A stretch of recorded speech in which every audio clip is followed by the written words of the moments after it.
Alors, le chef de l'État a inauguré, comme je viens de dire, 2 zones d'investissement au gouvernorat de Qalioubiya et d'Aqahliya. De quoi il s'agit? Donc, ça fait toujours une partie de la stratégie que l'administration présente garde, c'est d'essayer de décentraliser tous les efforts de l'État pour résoudre, de ne pas avoir un hub central où tout passe dans ce hub. Donc, on est en train de faire un peu partout ces genres de hubs pour avoir des gens franches un peu partout qui peut être comme un incentive très efficace pour attirer des investisseurs qui voudraient s'installer dans ces régions. Et on profite de les zones où on a une densité assez élevée de population. Donc, au lieu d'aller en plein DCR, où ça devient un peu difficile d'attirer la main-d'œuvre, on fait le contraire. On est en train de partir, installer les usines et les zones franches où la main-d'œuvre vive. Et ça résout et élimine énormément de problèmes pour quelqu'un qui gère une société, surtout une société de production. C'est quoi les problèmes? C'est-à-dire, ça résout quoi? Apporter, et ça, si vous vous rappelez, il y avait des années que la cité de Sadat négligée.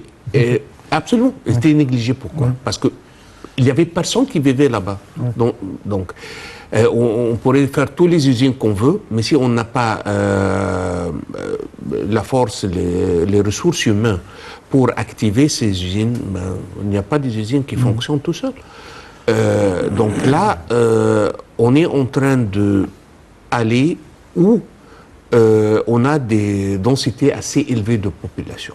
Donc, qu'est-ce que ça résout pour quelqu'un qui gère une société?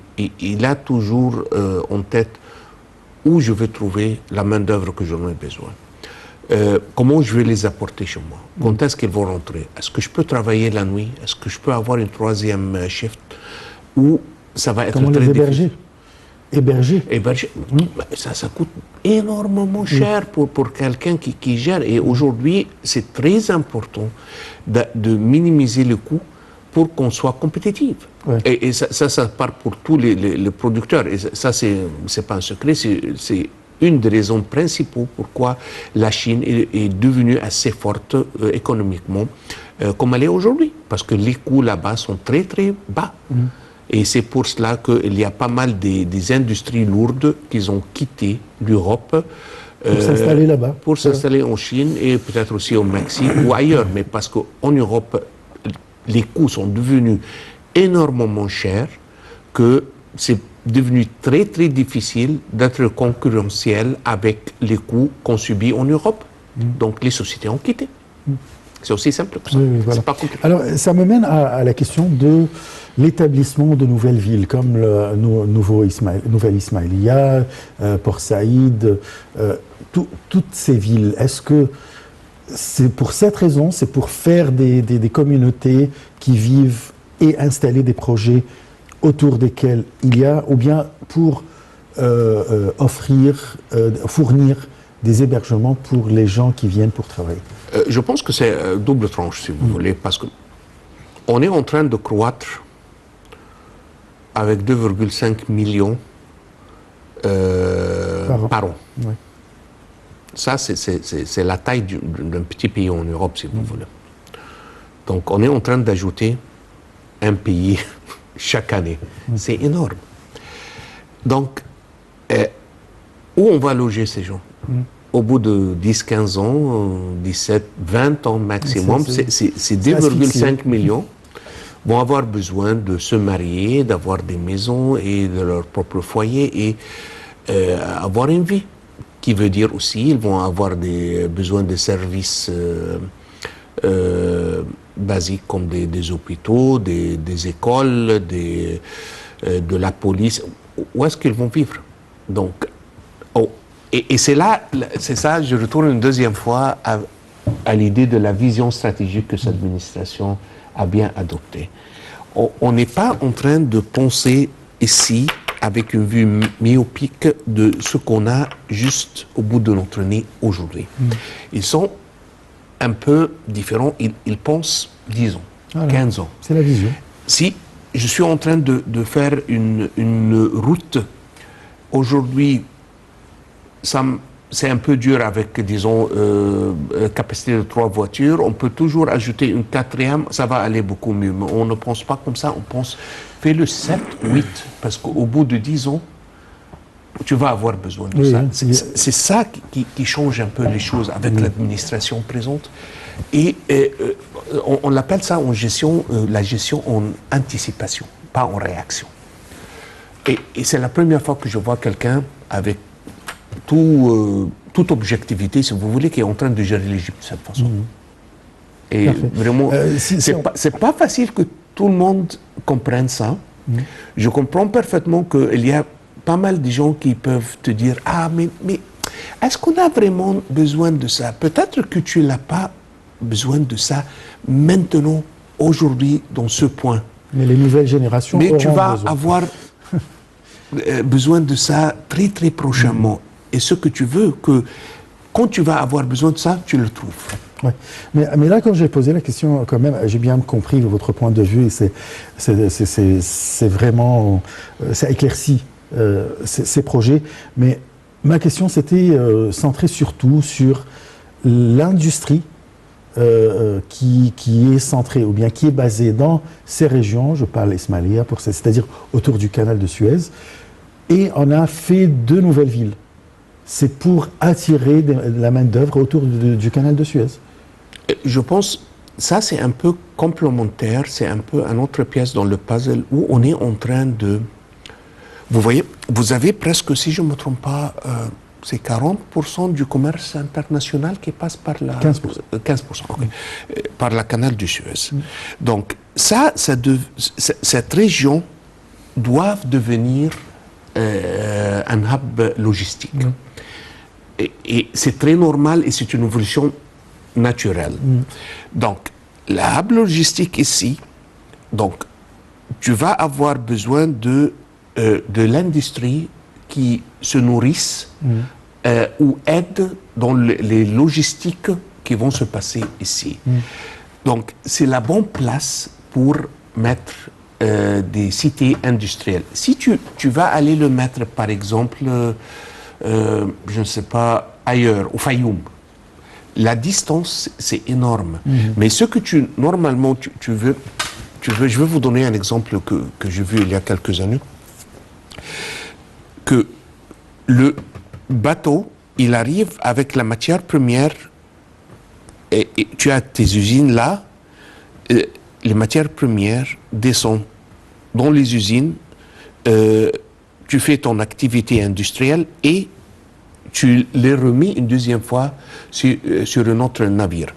Il y avait quelques années 35 ans, c'était pas hier, pardon, que j'étais en charge, on m'a demandé de faire une étude sur les ports il y a quelque chose qui s'appelle Hamburg Haven Range dans le nord de l'Europe.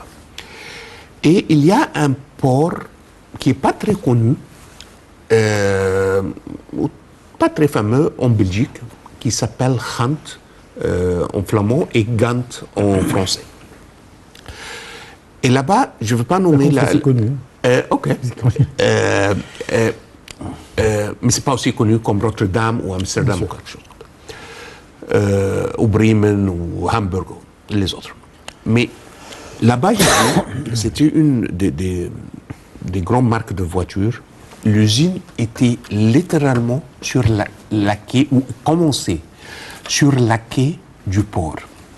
Donc, les navires venaient ici, ils faisaient descendre la matière première là. Et tac, c'était juste quelques mètres, vraiment. Et la ligne d'assemblée commençait là. Tac, tac, tac, tac, tac, tac, tac, jusqu'à ce que tu aies une voiture complète. Et elle sort de l'autre côté sur un autre navire, là. Tu dépenses zéro de transport. Zéro. Dans le matière première. Vous voulez dire que c'est la même idée de la zone industrielle du canal de Suez, et c'est la raison pour laquelle Absolument. on fait toutes ces C'est une extension. oui. C'est une extension de ça. Et ça, c'est la bonne place de mettre ce genre des zones industrielles ou des cités industrielles. Il y a d'autres régions en Égypte où on a fait la même idée, comme par exemple la Nouvelle Mansoura, par exemple, avec des zones industrielles à côté des champs agricoles. Là, quel est l'objectif? C'est la même chose. On est en train de réduire du coût. Toujours, le choix de où mettre l'usine, normalement, on le met autant que c'est possible, le plus près possible, ou d'une matière première, ou où est-ce qu'on va recevoir la matière première et on va renvoyer le produit fini. Donc, les prix d'énergie dans toutes ces formes sont en train de flamber. Okay? Donc, si on réduit le coût de transport, de ce qu'on appelle inbound et outbound logistique, ça va aider à diminuer le coût final. Parce que ça, c'est ce qu'on appelle les coûts sans valeur ajoutée. Le consommateur ou la personne qui va utiliser ou acheter ce que je suis en train de produire ne gagne rien de plus. Ce n'est pas une valeur ajoutée pour lui que je fais transporter mes matières premières pour tant de distance qui me coûte autant. Pour lui, il ne profite rien de ça. Donc, il est en train de payer pour rien, le coût est trop cher, donc on peut toujours trouver un concurrent qui est en train de faire ça beaucoup moins cher. Donc là, c'est par exemple, je ne sais pas, je donne des exemples, mais à Mansoura, si on va faire du sucre, par exemple, à partir de betterave, c'est très logique de mettre l'usine assez proche, autant que proche que possible, ou dans les champs des betteraves, pour minimiser les coûts de transport et le temps, qui va rentrer finalement dans le coût final qu'on est en train d'offrir. Et en même temps, on peut payer plus l'ouvrier parce qu'on aura... Tu as un peu de champ de manœuvre parce que ton dos n'est pas vraiment au mur parce que tu as des coûts qui sont assez élevés. D'accord. Alors je passe à notre troisième sujet, qui n'est pas loin toujours.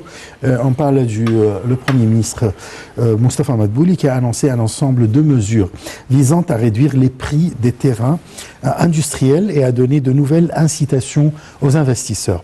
Salih Ahmed et Yara Choucha.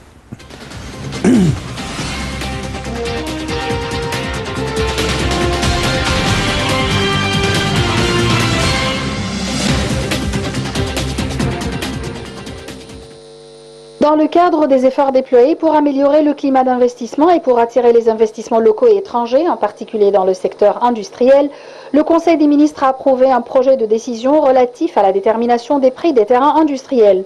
Selon le communiqué de presse publié par le Conseil des ministres le 7 septembre, la décision stipule que la cession des terrains aux investisseurs se fait selon le régime de propriété ou d'usufruit, système qui permet à une personne d'utiliser un bien sans posséder le titre de propriété pour une durée maximale de 50 ans renouvelable. La propriété des terrains industriels ne fera au prix qui ont été déterminés guidés par la part du mètre carré dans le coût des services publics, a indiqué le communiqué.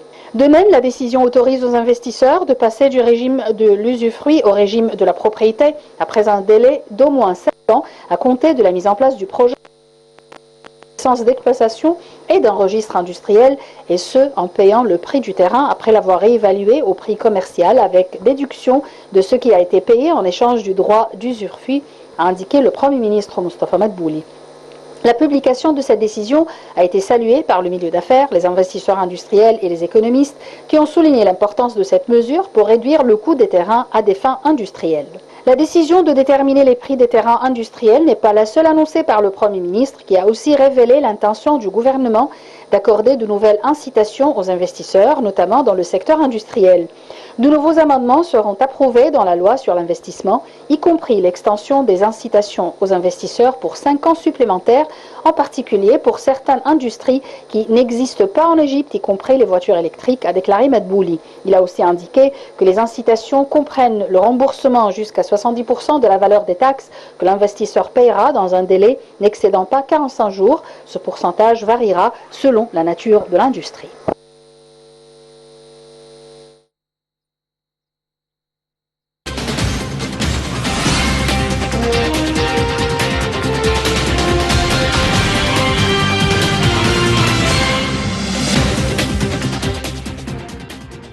Monsieur Ahmed El-Lessi Nassef, je rappelle que vous êtes consultant international en gestion et en économie. Là, le Premier ministre, Moustapha Madbouli, a annoncé quelques mesures pour déjà réduire les prix des terrains industriels et donner de nouvelles incitations aux investisseurs. Est-ce que ces mesures vont vraiment attirer les investisseurs, soit locaux, soit internationaux? Deux choses.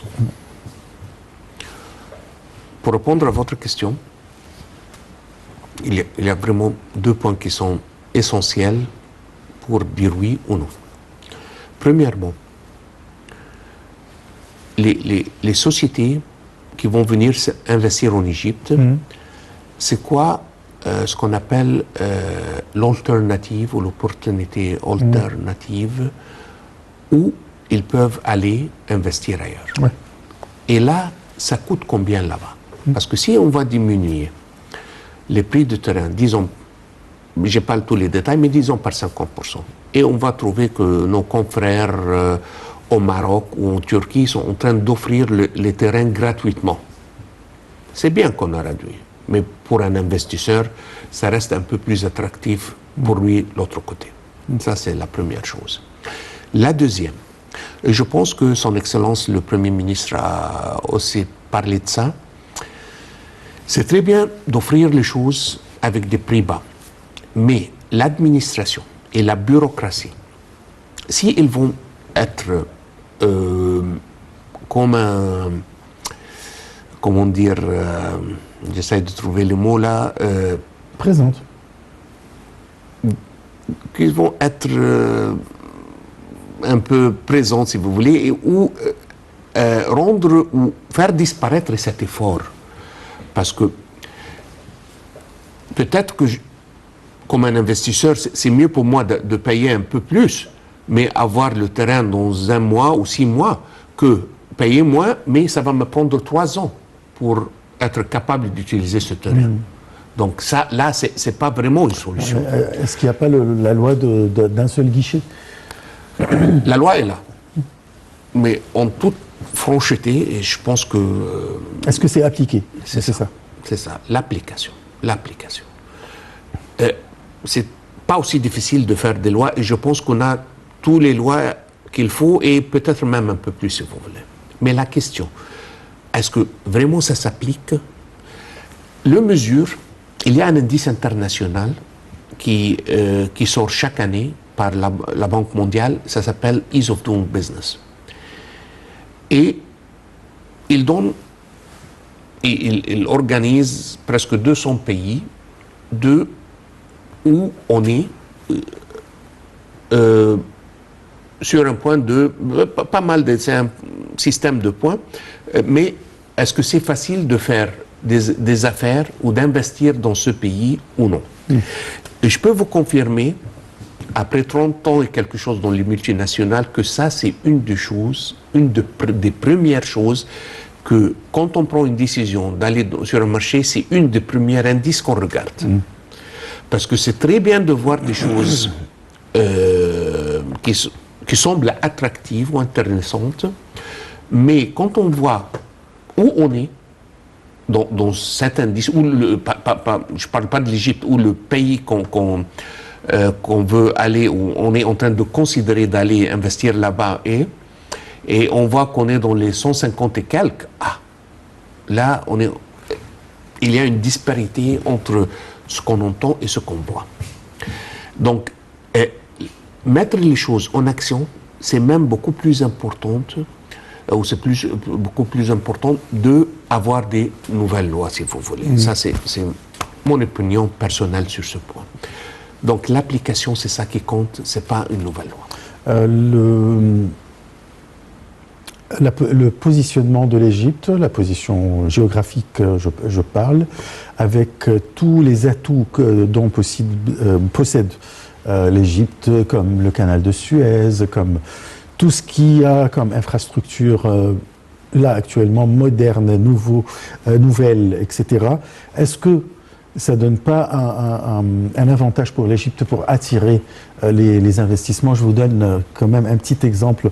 Peut-être on en a déjà parlé. C'est comme le consortium ou bien le complexe de TEDA, le complexe chinois, où il y a une centaine d'usines juste à côté du canal de Suez. Il a attiré, cet endroit a attiré les Chinois pour venir et pour profiter de tout ce qui est accord préférentiel entre l'Égypte et soit l'Union européenne, soit l'Afrique, soit les pays arabes.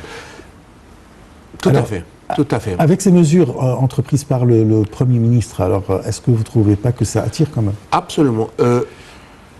Et ce ne sont pas les Chinois seulement, il y a aussi les Russes, mais je pense que après ce que la guerre a un peu déroulé les choses.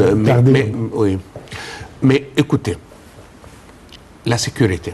On ne peut pas demander à quelqu'un de venir investir dans un pays si on n'a pas la sécurité. Et ça, grâce à Dieu, on l'a. Aujourd'hui, on l'a. Ah, bien sûr, bien sûr. Mais je parle d'aujourd'hui. Aujourd'hui, on l'a. Électricité, on a passé par un trajet qui n'était pas très joyeux, mais aujourd'hui, on a assez d'électricité, et même plus ce qu'on a besoin. Les routes, l'Internet, parce qu'aujourd'hui, par exemple, quand on a une usine, c'est la technologie maintenant, ce n'est plus que mon usine est en panne, envoyez-moi un technicien. Ça ne marche plus comme ça. Ça marchait comme ça presque il y a 10 ans. Maintenant, toutes les machines ou toutes les lignes de production sont branchées sur l'Internet. Et tu as une machine, je ne sais pas, allemande, tu as une machine italienne, il est branché, et il te la fixe sur place. Si tu n'as pas assez de débit d'Internet, tu ne peux pas faire ça. Donc je pense que cette administration sont en train de travailler sur tous les rails pour que l'économie se développe. Malheureusement, ce sont des temps très difficiles, mais on espère, parce qu'on est en train de faire tout ce qu'il faut faire, que très prochainement, on va voir un bon changement positif pour l'économie égyptienne. Je vous remercie beaucoup, Monsieur Ahmed Lessinansef. Je rappelle que vous êtes consultant international en gestion et en économie. Je vous remercie pour toutes ces explications. On se donne un rendez-vous demain à la même heure. Très très bonne soirée. Au revoir.